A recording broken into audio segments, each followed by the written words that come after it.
반갑습니다. 플러스 경매 김수경입니다. 저는 부산 울산 경남 지역 경매 대행 그리고 경매 교육일을 하고 있습니다.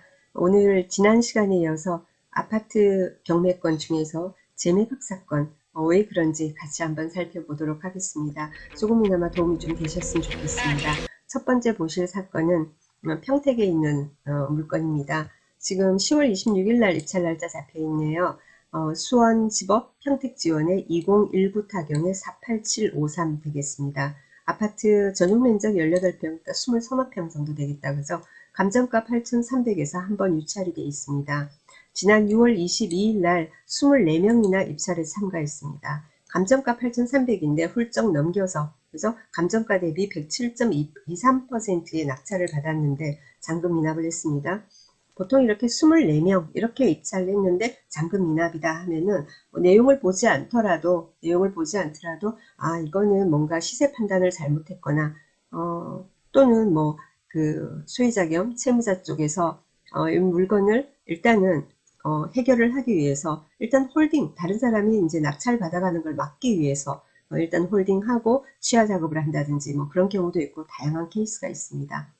일단은 권리 분석에 하자는 없다라고 보는 게 99% 되겠습니다. 한번 내려가서 보겠습니다.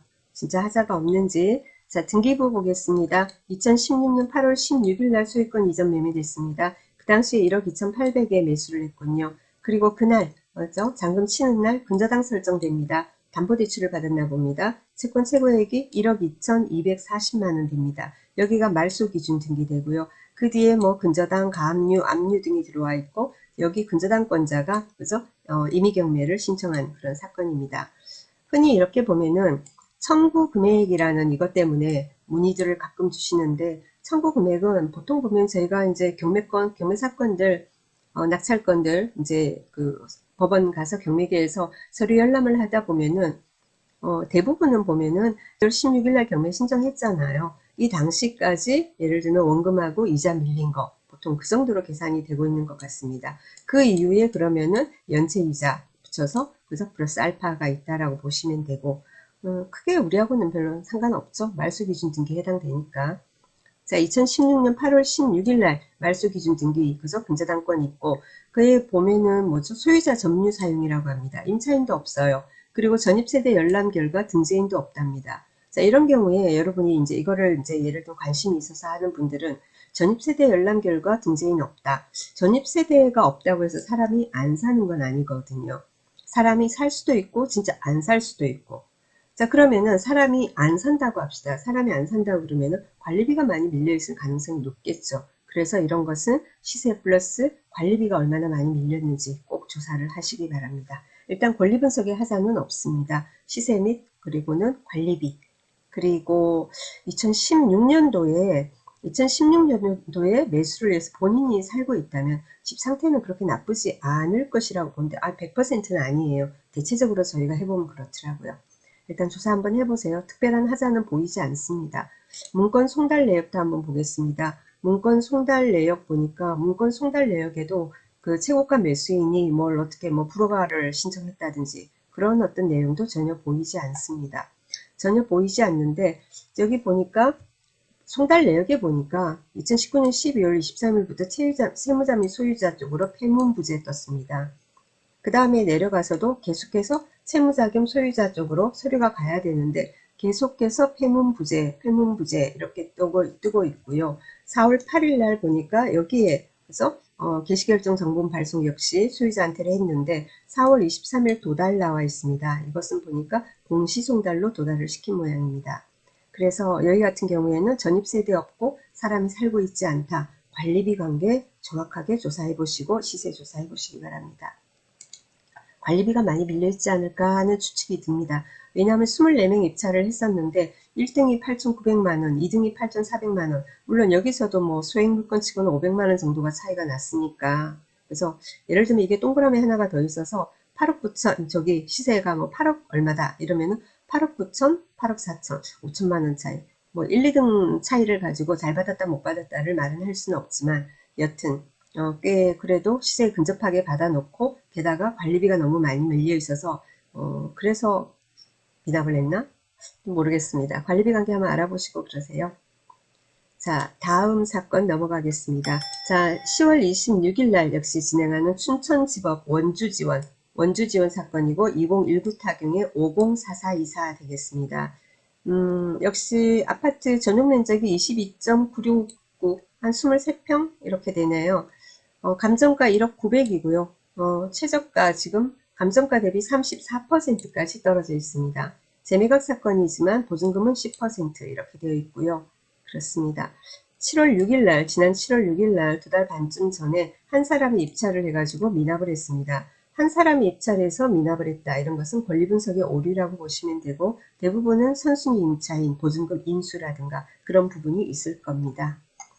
봅시다. 자, 등기부 보겠습니다. 등기부 보니까 2010년 12월 20일 소유권 이전됐습니다. 8,400만원 매수했고요.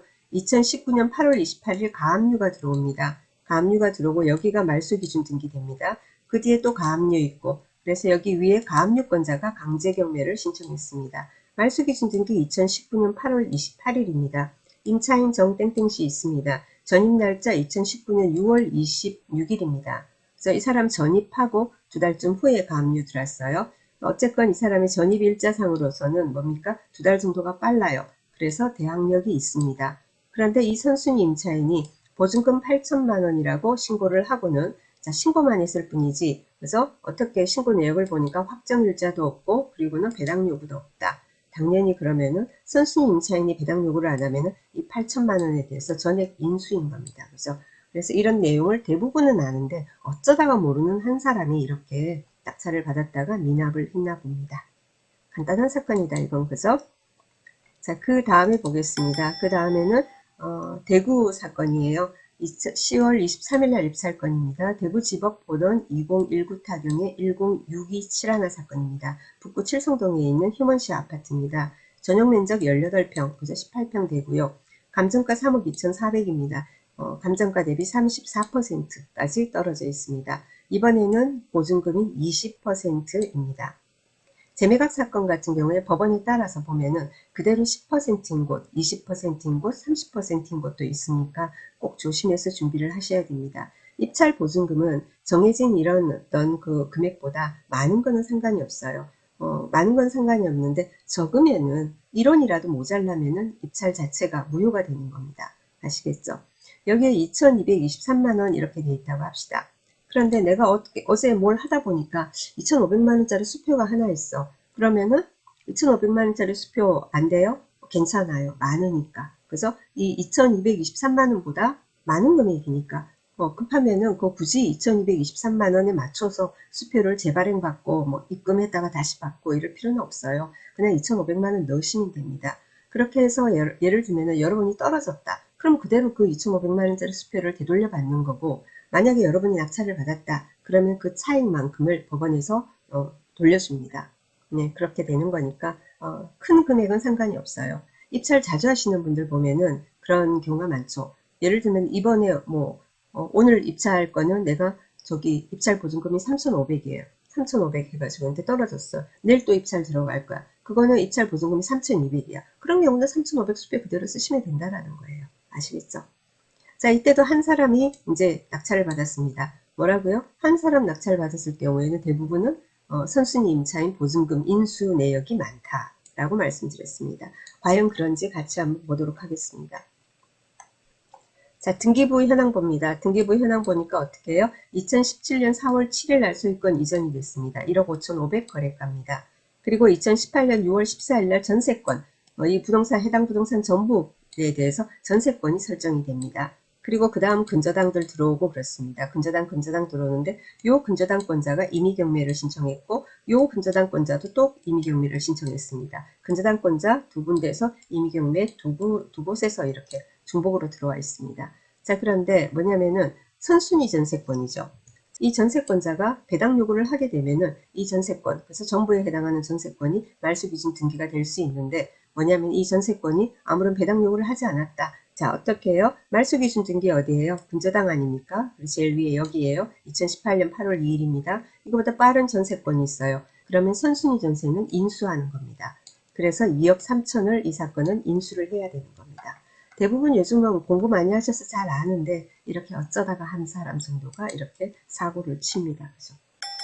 자, 그 다음에 인천광역시 보겠습니다. 인천지방법원 본원 10월 22일 날 입찰 날짜입니다. 2020 타경에 500978 했습니다. 인천광역시 미추홀구 어쩌고 저쩌고 앞에 좀 나와 있어요. 자, 전용 면적 25.696평. 다 지금 계속 소개드린 물건들이 다들 그저 선호하는 20, 30평대 물건들입니다. 감정가 2억 9,800입니다. 한 번 유찰이 돼 있고요. 그죠? 그리고 이번에는 보증금이 20%입니다. 지난번 2억 9,800 할 때 1차에서 두 사람이 입찰했습니다. 한 사람 3억 500 얼마로 해서 했고 차순위가 2억 9,800 이렇게 되는데 잔금 미납을 했습니다. 여기서는 차순위 신고라는 뜻은 아닙니다. 차순위 금액 2등한 사람 금액 이 말입니다. 만약에 있지 않습니까? 여기에 차순위 금액이 아니고 이 사람이 예를 들면은 저기를 했다. 차순위 신고를 했다. 그러면은 이 1등한 사람이 뭡니까? 잔금 미납을 했을 때 만약에 2등한 이 사람이 차순 신고를 했다면은 이 사람한테 그래서 낙찰이 그래서 매각 허가가 나게 됩니다. 그래서 자 이래서 하여튼 그렇게 해서 한번 봅시다. 왜 그런지. 자, 등기부 보겠습니다. 99년도 11월 25일 날 소유권 이전됐고 2008년 2월 26일 날 근저당 들어옵니다. 여기가 제일 먼저 근저당이 나와버리면 더 이상 볼 게 별로 없어요. 말소 기준 등기, 그죠? 근저당, 압류, 가압류 막 이렇게 들어오고 그 다음 가처분이 들어옵니다. 2017년 2월 8일 날 가처분이 들어왔는데요. 가처분이 들어왔습니다. 근저당권 설정 등기 말소 청구권에서 들어왔습니다. 자, 여기서 이렇게 들어왔는데요. 그러면은 이건 뭐냐면은 근저당권 하는 게 뭡니까? 요 근저당권도 있고 요 근저당권도 있습니다. 그래서 요 근저당권도 있고 그렇습니다. 두 번째 근저당에 대해서 이렇게 말소 등기 청구권 해가지고는 가처분이 들어온 모양입니다. 사회 행위 뭐 이런 게 있을 수 있겠죠. 어쨌든 간에 하여튼 그렇습니다. 그게 아니라 하더라도 제가 이제 세부 그 인적을 이제 뭡니까? 개인정보를 노출하지 않게 해서 이렇게 등기부를 보고 하니까 저도 자세한 건 봐야 되지만 어쨌건 요 가처분 같은 경우에는 낙찰자한테 영향을 미치는 것은 아니라고 보입니다. 아시겠죠? 후순위 가처분 중에서 영향을 미치는 것은 뭐 건물 철거라든가 토지 인도라든가 소유권 뭡니까 자체를 그래서 진정 명의를 다투는 그런 경우에는 조심을 하셔야 되는 부분이고 나머지는 괜찮습니다. 자, 그렇게 되고요. 일단은 뭐 잔금 미납일인데 시세 조사 잘 하시고 관리비도 알아보시고 그러고 관심 있으신 분은 입찰 준비를 하시기 바랍니다. 저는 서류만 보고 말씀드리는 거기 때문에 현황상에 어떤 그게 있는지 그리고 그 이후에 어떤 서류상의 부분까지는 제가 법적으로 지금 책임지면서 제가 해드리는 건 아닙니다. 참고하시라고요. 분석하는 방법을. 자, 그 다음 사건 보겠습니다. 10월 20일 사건입니다. 10월 20일 대전지법 천안지원 2019 타경의 105916 사건입니다. 감정가 1억 8,300, 지금 최저가 34%, 6,200 얼마까지 떨어져 있고 전용 면적 약 25평 정도 되고요. 역시 7월 7일 날 한 사람이 입찰을 했습니다. 9,300 얼마에 받았고 미납을 했습니다. 이런 경우 뭐라고요? 거의 대부분 선순위 임차인 됐습니다. 2015년 2월 27일 날 소유권 이전됐습니다. 2019년 7월 30일 강제경매 들어옵니다. 자, 저기 말소기준 등기가 될 수 있는 게 압류, 가압류, 저당, 근저당, 담보가등기, 경매 기입 등기, 경매 개시 등기라고도 하죠. 그죠? 자, 요게 그러니까는 말소기준 등기가 되는 겁니다. 경매 등기인 2019년 7월 30일. 이게 말소기준 등기예요. 그럼 이거보다 앞서는 임차인이 있습니다. 보니까 지땡땡시 있어요. 전입날짜 2015년 4월 24일, 확정일자 4월 6일, 배당요구 10월 16일. 배당요구를 2019년 10월 31일까지 하라고 하니까 그 안에 제대로 했습니다. 보증금 1억 6,500입니다. 그죠?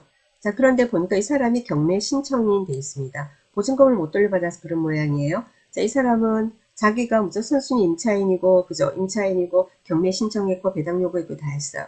그러면은 뭡니까? 이 사람이 1억 6,500을 무조건 받아야 되는 거예요. 법원에서 배당이 일부 되고 일부 못 되는 그게 있으면은 모자라는 미배당 금액에 대해서는 먼저 낙찰자가 인수해야 하는 겁니다. 1억 6,500입니다. 뭐 경매 비용도 있을 수 있고 또는 당해세도 있을 수 있고 그렇기 때문에 그래서 어떻게 알 수가 없죠. 이 사람 그때 그죠? 7월 7일 날 9,300 얼마에 낙찰을 받았었습니다. 그죠? 9,300 얼마를 가지고 배당을 해가지고 이것저것 공제할 거 먼저 나가는 거 있고 아까 그 사람 배당 받고 모자라는 것은 인수 이렇게 되기 때문에 참 이런 게 애매모호해요. 조심하셔야 되는 사건입니다. 자, 다음 사건 보겠습니다. 그 다음에는요. 10월 19일 사건입니다. 창원지법 진주지원 2018 타경의 6807. 옛날에도 이 사건을 제가 한번 본 것 같은데요. 아이고, 아파트 전용 면적 18평인데 감정가 9,500, 뭐 11%까지 떨어져 있습니다. 건물 면적 18평, 감정가 9,500. 지금 1,000만원, 1,020만원 이렇게 돼 있고요. 쭉쭉쭉쭉 이거 예전에 제가 한번 해드린 것 같아요. 자, 이렇게 이제 가서 뭐냐면 두 번이나, 그죠? 두 번이나 누가 한 사람씩 한 사람씩 미납을 했습니다. 이 사람들도 그런 내용을 모르고, 그죠? 자, 보겠습니다. 어떻게 되는 건지. 등기부부터 볼게요. 등기부 보니까 2014년 9월 4일 전세권이 있습니다. 주식회사 뭐 이렇게 돼 가지고 이게 전부겠죠? 뭐 자세한 것은 매각물건 명세서 나중에 열어보세요. 이게 전부인지 아닌지 전부일 것 같습니다. 자, 채권 금액 5,350만원 전세권 설정이 되어 있습니다. 그 다음에 소유권이 이전되고 또 근저당도 들어오고 그러다 이 근저당권자가 경매를 신청을 했습니다. 자, 그러면은 전부에 대한 전세권자가 배당 요구를 하지 않으면은 말소기준 등기가 못 되죠. 그 다음 소유권은 당연히 그냥 패스하는 거고 여기 근저당 2016년 7월 18일 근저당 여기가 말소기준 등기가 되는 겁니다. 자, 이거보다 앞서는 전세권자가 어떻게 했느냐라는 내용을 살펴봐야 되겠죠. 자, 일단은 2016년 7월 18일입니다. 그런데 2016년 7월 18일인데 그 날짜보다 앞서는 임차인이 이렇게 두 개나 이렇게 기재가 되어 있습니다. 자, 그렇게 보니까 위에는 주식회사 뭐에서 법인입니다. 회사입니다. 자, 회사가 보니까 2010년 5월 10일 회사가 어떻게 전입을 하겠습니까? 이런 경우에는 직원이 전입을 했다라고 보시면 됩니다. 그리고 보증금 5,350만 원에 그리고는 월 12,500원 이렇게 했습니다. 회사 같은 경우에는 전입을 못하니까 확정일자를 못 받죠. 그죠? 회사 명의로 계약을 할 때는 전입을 못합니다. 이건 아까 직원이라고 했습니다. 자, 그렇기 때문에 확정일자를 못 받으니까 자기들이 전세권 설정을 한 겁니다. 그리고는 배당 요구돼 있습니다. 2018년 12월 31일 하는데 뭐 며칠 전에 배당 요구를 했답니다. 배당 요구를 했다고 나오고요. 그리고 김 뭐 땡땡 해가지고 돼 있는데요.